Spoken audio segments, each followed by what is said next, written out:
What is going on, snappers? Today I'm going to be talking about High Evolutionary, the new card that's coming out this week, 5/23, 2023. I'm also going to be talking about 3 decks for High Evolutionary, so if that's what you want to get to, if that's all you want to see, you can skip ahead. I have timestamps at the bottom here, and I'll be giving a breakdown of each of the decks, why I chose what I put into them, and so on. But first, I just want to talk about High Evolutionary on its own and what it really does. So High Evolutionary, at the start of the game, unlock the potential of your cards with no abilities. The cards with no abilities that it activates the potential, it unlocks the potential at the beginning of the game are all these cards right here. So the card is kind of like Thanos in a sense that at the beginning of the game, something happens. Some of these abilities are going to afflict negative power onto your opponent's card. Some of them will interact with not spending your energy on your turn with unspent energy, kind of like Sunspot in a sense.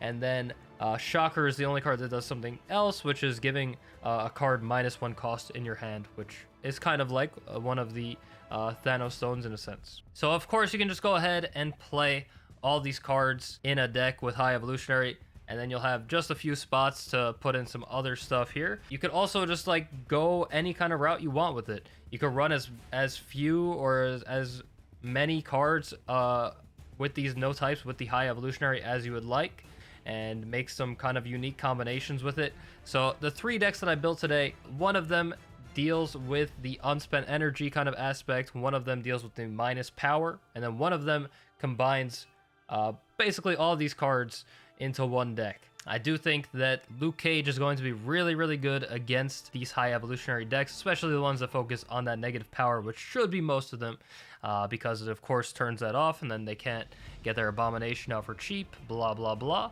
I do think that High Evolutionary decks should be running Enchantress in most of the list to deal with those Luke Cages that will probably be very popular. And I do think we can see Killmonger be very popular in the meta as well, since Sunspot, like I said, should work very well with a lot of these cards. So High Evolutionary will cost 6,000 tokens, just like every other Series 5 card when they release, and it will also be a big bad, just like Thanos, just like Galactus, just like Kang. So it will never, for the foreseeable future, it will stay at the 6k tokens. I really just like High Evolutionary a lot because it gives these cards that are normally only run in a Patriot deck, it just gives them a whole new life pretty much. So I think they did a really cool job with this, and the cards, while it does seem really, really strong, like the whole package together, I don't think it's necessarily too strong, and it's going to be the best thing in the entire game. I think it'll be a contender for a best deck, but yeah, I'll have to see what happens. You never know until you play with these cards, and I'm sure a lot of people will be playing stuff that will counter it. Hope you guys enjoy these decks that I am going to show you. I'm going to have all the links to the decks down below, as well as the page to bring you to this, where you can see all the cards for yourself. Starting off with the minus deck, this deck is targeted towards those minus effects that afflict negative power onto your opponent's units. So basically the idea is to use cards like Hazmat, Scorpion, and the Thing to minus power on your opponent's stuff, which will then decrease the cost of Abomination. You can copy Abomination with Moon Girl, and you can play multiple of those towards the end of the game. Also, the Hazmat and Luke Cage combo might just be enough to secure you the win as well. You do have Debris to give your opponent some stuff that you can minus. You also do have the Enchantress to turn off your opponent's Luke Cage, and to maybe disrupt some other stuff like Darkhawk and Devil Dinosaur. I do think that Cyclops is one of the weaker High Evolutionary cards, so we opted not to include that in here, even though it does interact with the minus power. Also, I really don't think we're going to be not spending our energy too often in this deck. It does curve out pretty well, especially with the Moon Girl, and we do have the Zabu in here since we have 3 4-drops, excluding the High Evolutionary. I barely even count that as a 4-drop because you normally don't really want to play it. This is the unspent energy list right here, which of course revolves around having unspent energy at the end of your turns. So cards like Sunspot, cards like Cyclops, Misty Knight, they all are really good with that. She-Hulk as well. We do have a pretty cool combo in this deck with the Moon Girl. So basically the idea of the deck was to play a lot of low-cost cards, as you see, besides the She-Hulk and the Hulk, and then basically have it so you can manipulate your hand around so that Shocker will likely discount either your Hulk or your She-Hulk, and will allow you to play the Hulk and She-Hulk on the last turn after floating your energy. So we have the Moon Girl in here to copy these low-cost cards, copy the She-Hulk hopefully, and then if you can reduce She-Hulk with the Shocker before you go into the Moon Girl, then you can do double She-Hulk along with the Hulk on the last turn. It's pretty cool. I don't know how well it's going to work, but very excited to try this one out.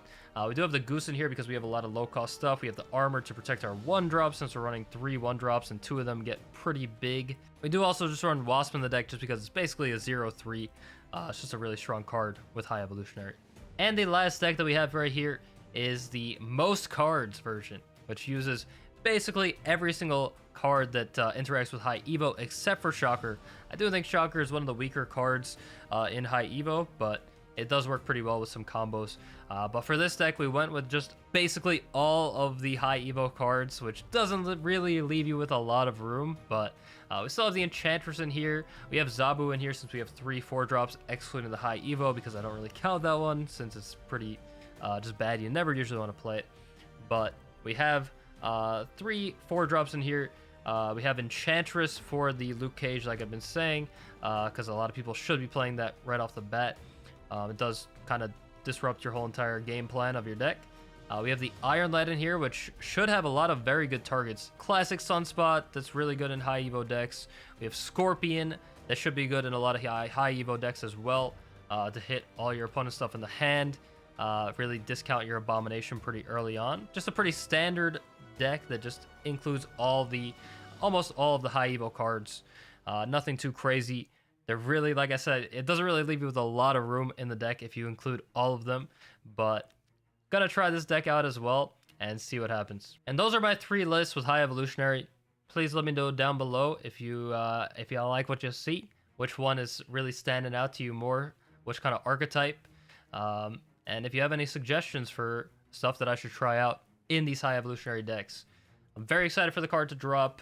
It's going to be a lot of fun. I'm going to be playing it. I'm going to be playing all these decks on my stream, on my Twitch stream. The link is down below for right there. And yeah, I hope you like this kind of content. Thank you for watching. See you in the next one. Peace.